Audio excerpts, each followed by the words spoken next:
saniye için inşallah.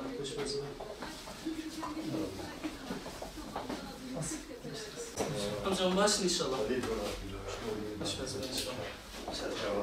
Ses saniye için.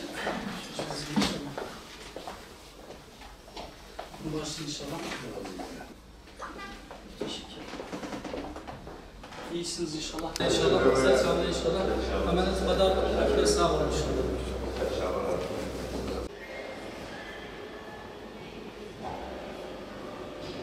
Hoş bulduk. Allah razı olsun.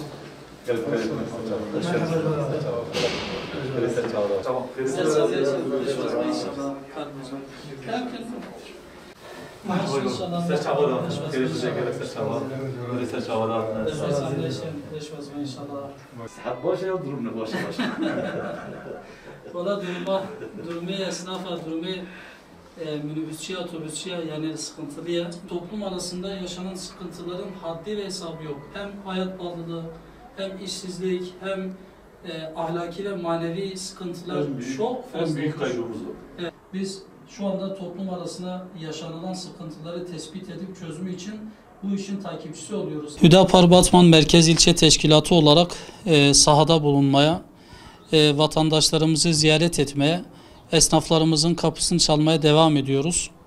Bu hafta da birim başkanlarımızla birlikte dolmuş duraklarını ziyaret ettik.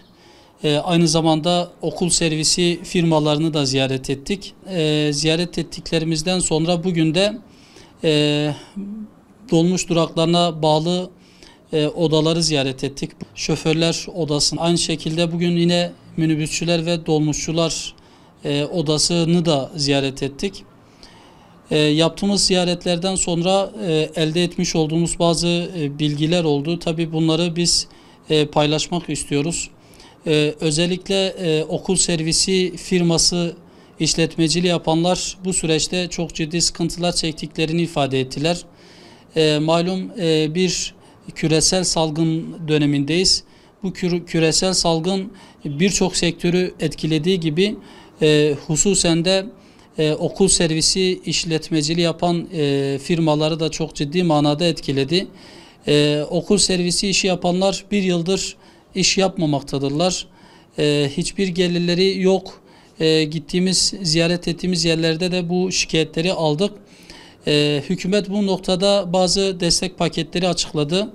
Ama şunu ifade etmemiz gerekir ki açıklanan destek paketleri hiçbir şekilde mağduriyetleri gidermedi. Gidermediği için de şu anda esnaf yeni destek ek paketlerin açıklanmasını beklemektedir. Bunlar ne olabilir? Özellikle şunu söylüyoruz, esnafa verilen faizli kredilerden vazgeçilmelidir.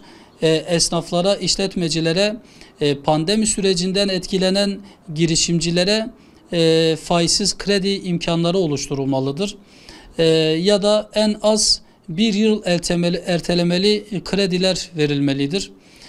Tabii okul servislerinin şu anda Batman'da ruhsatlı olarak çalışan 353 okul servisi var ve bunlar her yıl belediyeye 300 TL'de aidat ödemektedirler.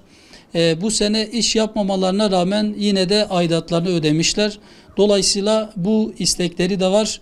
Belediye ödedikleri bu aidatlar kendilerinden alınmasın. Çünkü yekünde toplamda çok ciddi bir meblağ oluyor. Aynı zamanda isteklerinden bir tanesi de şudur. Bu sıkıntıların giderilmesi ve sorunlarının, mağduriyetlerinin ortadan kalkması için yetkililerin adımlar atmasını da beklemektedirler. Dolayısıyla şunu söylüyoruz, bu hususun altını çiziyoruz.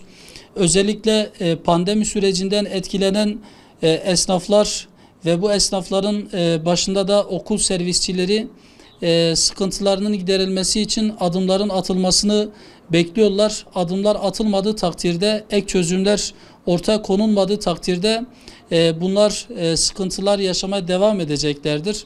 İnşallah bu manada bu sorunların çözümü için de işlerin takipçisi olmaya devam edeceğiz. Çünkü bizler Hüdapar olarak da yaptığımız çalışmalarda milletin ve memleketin sorunlarının çözümü için var olduğumuzu bu konuda adımlar atmayı düşündüğümüzü ifade ediyoruz. İnşallah bundan sonra da bu düşüncelerimizi uygulamak adına sahada bulunmaya, ziyaretler yapmaya devam edeceğiz.